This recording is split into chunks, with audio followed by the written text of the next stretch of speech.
कहते हैं जब उनको आदेश हुआ कि जाकर के आप सृष्टि का विस्तार कीजिए, तो वो बालक गए और नारायण सरोवर में स्नान किया। शिवपुराण में बड़ी सुंदर कथा आती है। वो जाकर के नारायण सरोवर में स्नान करते हैं, फिर बाहर निकलते हैं। बाबा नारद जी उधर से आ गए। सब बच्चों ने नारद बाबा को प्रणाम किया। नारद बाबा ने कहा, बेटे कहाँ जा रहे हैं? सबने कहा, जा रहे हैं सृष्टि का विस्तार करने, पिताजी की आज्ञा के अनुसार। अच्छा, तो सृष्टि का मतलब तुम्हें पता है क्या? नहीं बाबा, सो तो नहीं पता। कहा, तो सृष्टि का विस्तार करोगे क्या? तुम कैसे करोगे?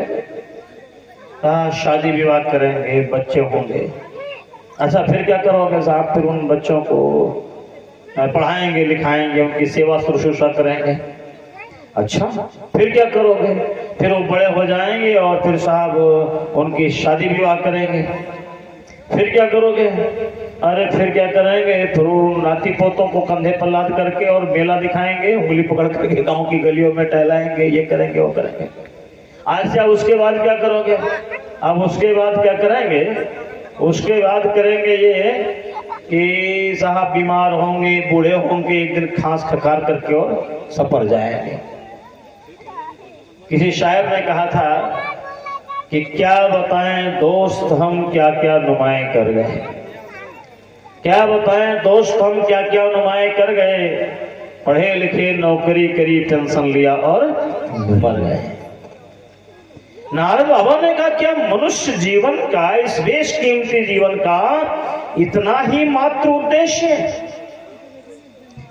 अरे अगर इसीलिए भगवान को हमें धरती पर भेजना होता तो आदमी बना करके क्यों भेजता?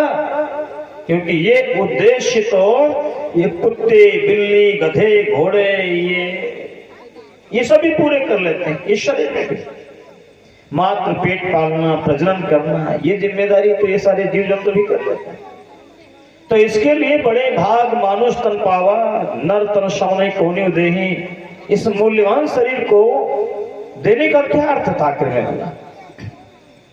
इसके पीछे कोई ना कोई विशिष्ट उद्देश्य रहा होगा। उन दक्ष पुत्रों ने कहा, तो भगवान क्या उद्देश्य रहा होगा, जरा बताइए तो।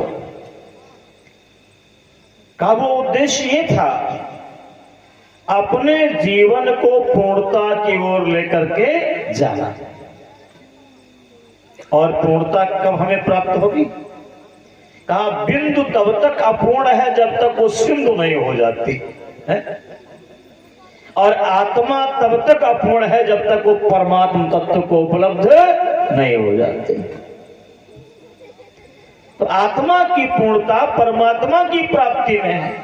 इसलिए उस ओर अपनी जीवन यात्रा का शुभारंभ कीजिए, उधर बढ़िए और जीवन को परिपूर्ण बनाइए।